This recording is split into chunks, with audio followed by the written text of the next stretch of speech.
Hola, soy Gerardo Muñoz López y el día de hoy vamos a hablar sobre la Constitución Política del Estado de Querétaro. En primer lugar, tenemos que hacer la precisión de que el Estado de Querétaro es una entidad que forma parte de la Federación Mexicana. La propia Constitución queretana define a nuestro Estado como una entidad libre y autónoma. Es importante, antes de analizar la historia de nuestra Constitución, hacer una breve referencia de cuáles son las características de todas las constituciones locales de los diversos estados que conforman la Federación. En primer lugar, vale la pena recordar, como lo mencionamos en módulos anteriores, que la Constitución o el Pacto Social es una construcción ficticia que hace referencia a la entrega de soberanía por parte de los ciudadanos a un ente que ellos mismos crean y que denominan Estado. Esto con la finalidad de que el Estado les pueda brindar justicia y seguridad. En ese sentido, las constituciones locales no pueden ser llamadas propiamente constituciones, sino más bien serán una ley reglamentaria de la propia Constitución Federal. Y esto tiene una explicación muy sencilla. La primera es que, jerárquicamente se encuentran por debajo de la Constitución Federal y sobre todo porque las facultades que están establecidas en la Constitución local derivan propiamente del cuerpo constitucional federal. La evidencia histórica y la teoría jurídica respaldan esta afirmación, la afirmación de que las constituciones locales en realidad no tienen esas características y no comparten la misma naturaleza que la Constitución Federal. Otro ejemplo que nos puede ayudar a aclarar esta situación es el antecedente histórico de la propia Constitución. Si recordamos, en el continente americano, la primera Constitución que se promulgó, se proclamó, fue la Constitución de los Estados Unidos de Norteamérica, esto a finales del siglo XVIII. Y en los Estados Unidos, su condición histórica sí les permite aseverar o sustentar que son estados federados, es decir, son entidades que desde un inicio nacieron separadas y que por sus intereses, digámoslo así, personales, decidieron juntarse y crear un estado federado. En el caso mexicano, la situación no se dio de la misma manera. En México, por el contrario, tenemos que nosotros fuimos una colonia de ultramar del Imperio Español y bueno, sí estábamos divididos en provincias, pero en realidad estas provincias no evolucionaron a los estados que ahora conocemos, eso por un lado. Y por otro lado, lo que en realidad sí sucedió es que el naciente Estado mexicano independiente, pues era una entidad centralista que en un momento determinado, al momento de proclamarse la primera Constitución, pues decidió fragmentarse en una serie de entidades federativas. Pero esto no atendió a una necesidad real, ni social, ni histórica, sino simplemente a la decisión del constituyente de 1824. Podemos decir o podemos afirmar esta situación porque al principio, con la primera Constitución de 1824, en realidad se crearon 17 estados federados.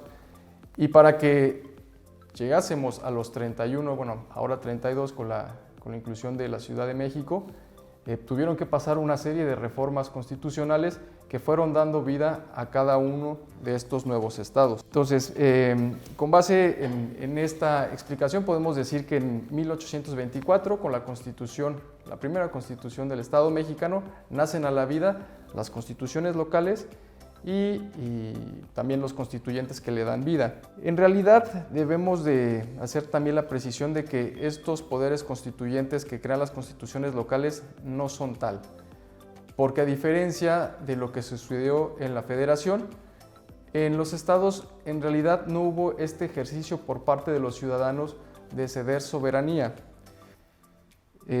Tampoco se puede considerar que estos constituyentes locales tengan facultades de autodeterminación. Por el contrario, como se dijo, se tratan estas constituciones locales de cuerpos legislativos que ejercen un poder derivado y no originario, el cual tiene origen en las propias facultades planteadas en la Constitución Federal. Un ejemplo claro de esto es que los estados no pueden ir más allá de las facultades que la propia Constitución Federal les otorga. Y así tenemos que la forma de gobierno de los estados pues también es republicana por mandato constitucional, y de hecho todas aquellas materias que por exclusión son otorgadas a los estados se encuentran plenamente establecidas en diversos artículos de la Constitución Federal.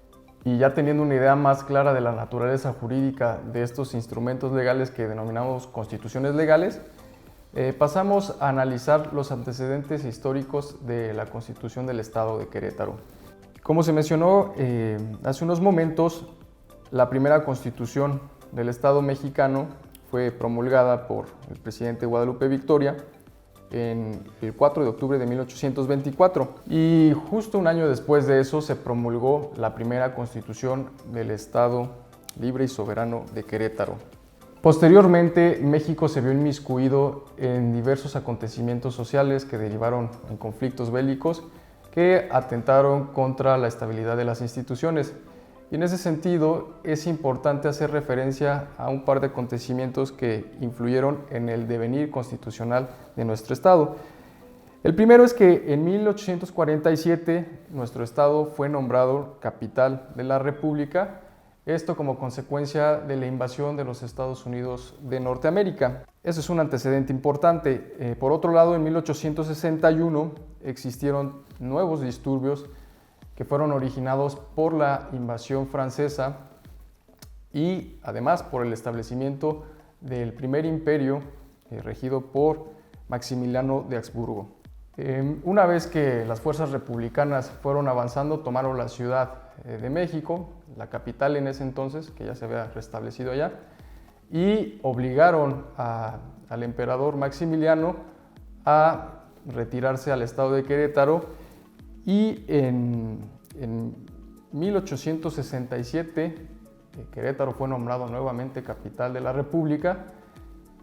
Con esa situación inició el sitio de la ciudad por parte de las fuerzas republicanas, hasta que finalmente capturaron al emperador Maximiliano y fue fusilado con los generales Mejía y Miramón en el Cerro de las Campanas en 1867. Al triunfo del ejército republicano se reunió el Congreso Constituyente aquí en Querétaro, el local, y promulgó una nueva constitución. De ahí tenemos que hacer un salto ya a principios del siglo XX y debemos decir que el Estado creció, digamos, en una aparente prosperidad. Sin embargo, de nueva cuenta, los nuevos conflictos sociales que se originaron por la dictadura del general Porfirio Díaz pues ocasionaron una serie de revueltas que terminaron con el triunfo de la revolución y finalmente con la promulgación por parte del general Carranza, aquí en Querétaro, de la Constitución Federal. En ese mismo año, el Congreso Constituyente local promulgó la nueva Constitución del Estado, que es la que nos rige hasta este momento. Ahora, es importante recalcar una serie de diferencias que existen entre la Constitución local y la Constitución federal. Y simplemente, a manera de ejemplo, vamos a hacer referencia a ciertas facultades que la propia Constitución Federal delegó en el Congreso local. Por ejemplo, el Congreso local del Estado de Querétaro tiene la facultad de legislar en materia de salud en el ámbito de la competencia estatal. Puede legislar también en materia de seguridad pública y de tránsito. También puede convocar elecciones en los términos que la propia Constitución local lo establece. El Congreso local más bien tiene la facultad de elegir al ciudadano que se declare gobernador electo. Y finalmente, el último ejemplo será que puede legislar en materia de desarrollo urbano en los centros poblacionales de la ciudad de Querétaro. En ese sentido, son claras las diferencias que se encuentran entre una constitución local y una federal, y a manera de conclusión simplemente mencionar que estas constituciones locales en realidad pues son leyes reglamentarias de los propios artículos constitucionales que establecen cuáles son las facultades que le competen a la federación y a los estados. La cuestión jurídica, sabemos que las autoridades tienen esferas de competencias bien definidas. Así podemos hablar de autoridades que tienen competencias dentro del ámbito federal, autoridades que tienen competencias en el ámbito estatal y también autoridades que tienen competencias en el ámbito municipal. Es importante que para que las funciones que las autoridades desempeñan sean válidas, pues se enmarquen dentro de esta competencia que les otorga la propia ley. Ahora, ¿cómo está distribuida esta competencia? Pues bueno, en México tenemos un esquema que igual por los estudiantes de Derecho es bastante conocido, y nosotros le llamamos también la pirámide de Kelsen, ¿no? Que es precisamente el que explica cuál es la configuración normativa y cuál es el orden preponderante de las diversas leyes. Hasta la cima de la pirámide están las leyes federales, en primer lugar la Constitución, las leyes federales y los tratados internacionales. Después de eso siguen las leyes estatales y finalmente las leyes municipales. Ahora, la ley reglamentaria que establece la distribución de competencias, pues es la propia Constitución Política de los Estados Unidos Mexicanos. Esto en su artículo 124. Y de este artículo 124 podemos destacar una serie de postulados que vamos a explicar a continuación.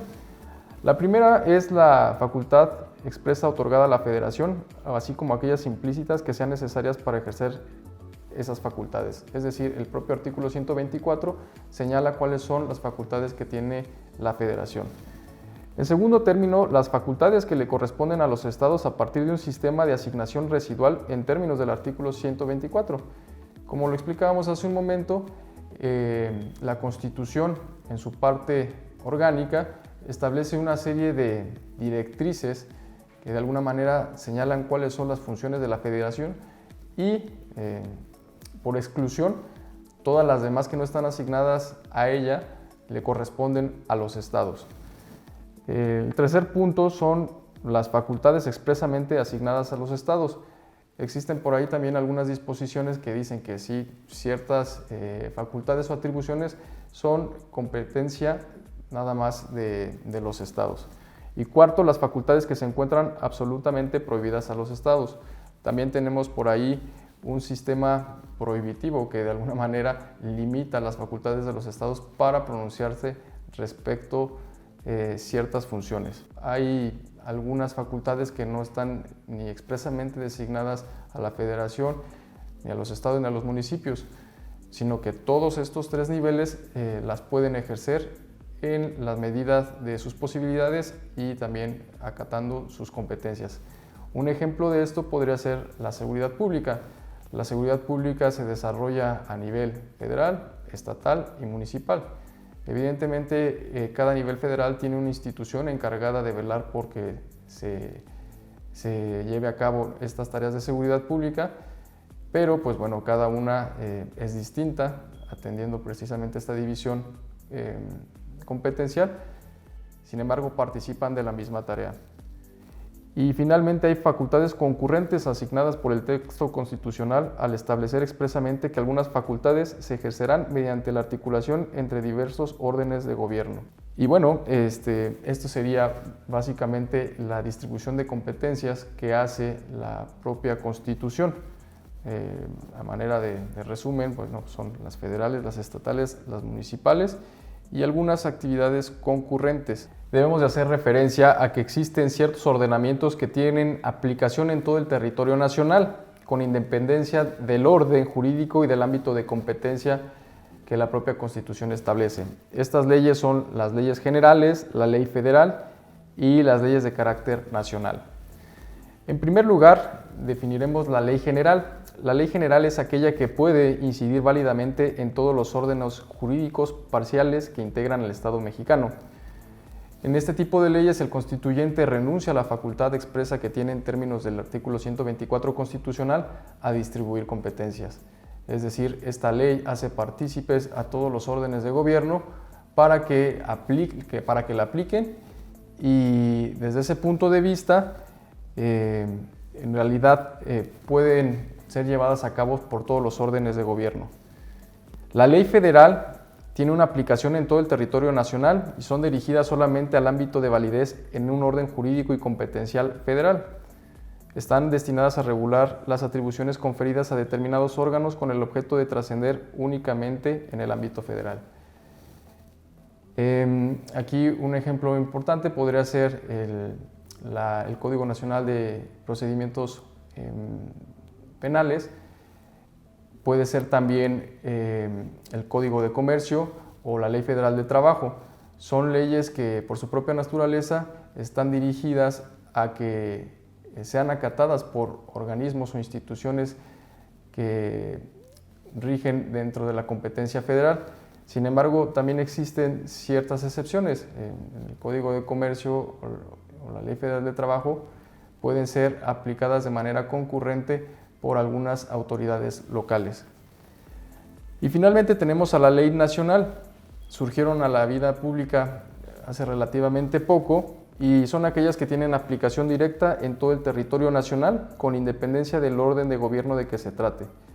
Pero es importante aclarar que se ciñen al ámbito de competencia establecido en la Constitución. Bueno, una vez terminado de revisar todos estos tópicos, podemos tener claro cuál es el papel que juega la Constitución local en el orden jurídico nacional y qué tipo de norma en realidad es, ¿no? Cuál es su naturaleza jurídica. Es una ley reglamentaria de las propias funciones que establece la Constitución Federal y debe entenderse y acatarse como tal.